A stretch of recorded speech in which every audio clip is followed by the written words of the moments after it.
So hello everyone. In this video we will see the terminologies of helical gear.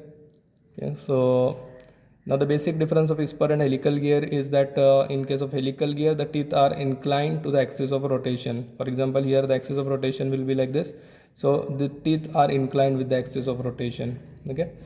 So here if what we are doing is we are taking two planes. We are taking this two section planes, section TT and section NN. Okay, so and we are cutting the gear with section TT as well as section NN. So section TT will be here. So it is called as transverse plane.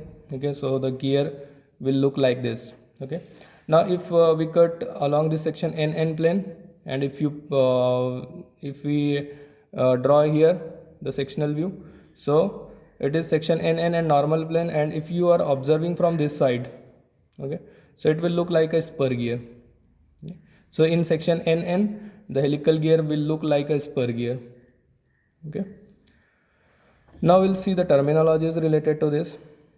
So first terminology is helix angle.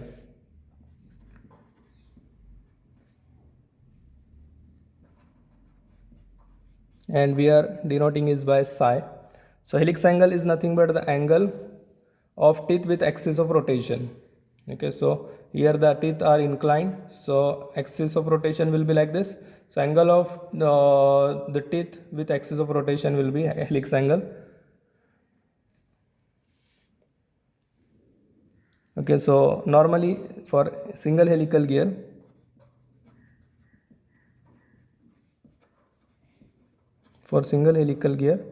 the helix angle should be 15 degree to 30 degree, and for double helical gear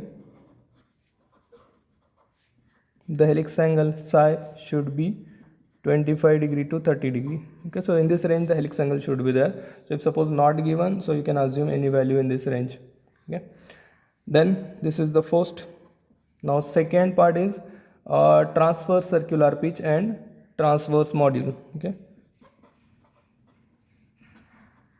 transverse circular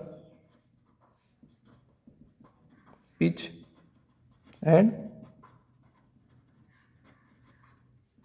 transverse module. Okay, so transverse circular pitch is nothing but a circular pitch measured in transverse plane.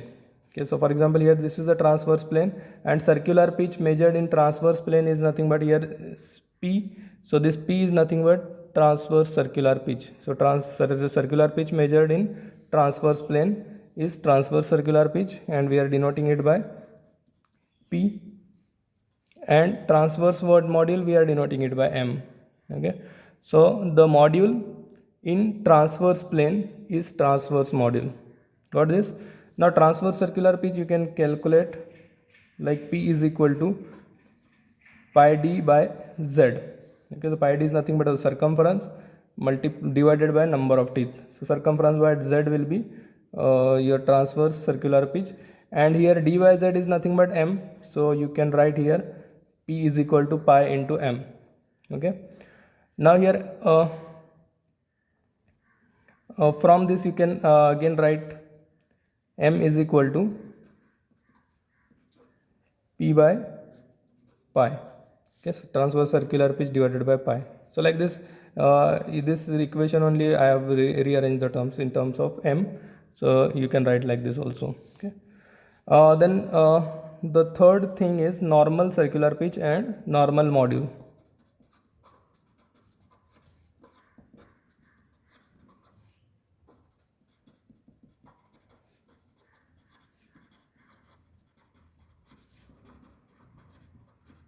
Okay, so normal circular pitch and normal module are nothing but here in the normal plane. Okay, so circular pitch measured in normal plane Pn is a normal circular pitch, and the module in normal plane will be normal module. Okay,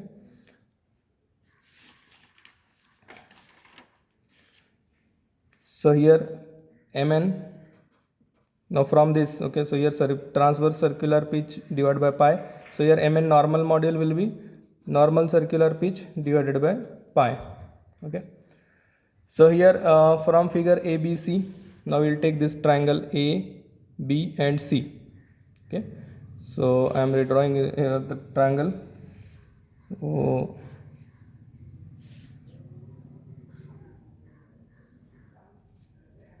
A, B, C. Okay. Now triangle ABC we are taking this triangle ABC. Now this angle is psi, and here it is 90 degree. So this angle is psi. Okay. So from this triangle we can write here cos of psi is equal to, now cos psi is equal to what? Opposite, sorry, adjacent by hypotenuse. Now your adjacent is AC and hypotenuse is AB. So AC by AB, and here AC, A to C. Now you can see here A to C is nothing but PN. Okay, so PN, just if you shift here PN. Now see here, this A to C is nothing but PN. So we'll write here PN, and A to B is nothing but P. Okay, so if you shift here, A to B is nothing but a transverse pitch P. Okay, so you will get PN by P. Okay. And if we want PN, so PN will be P into cos psi. Got this? So from this you can find PN, and similarly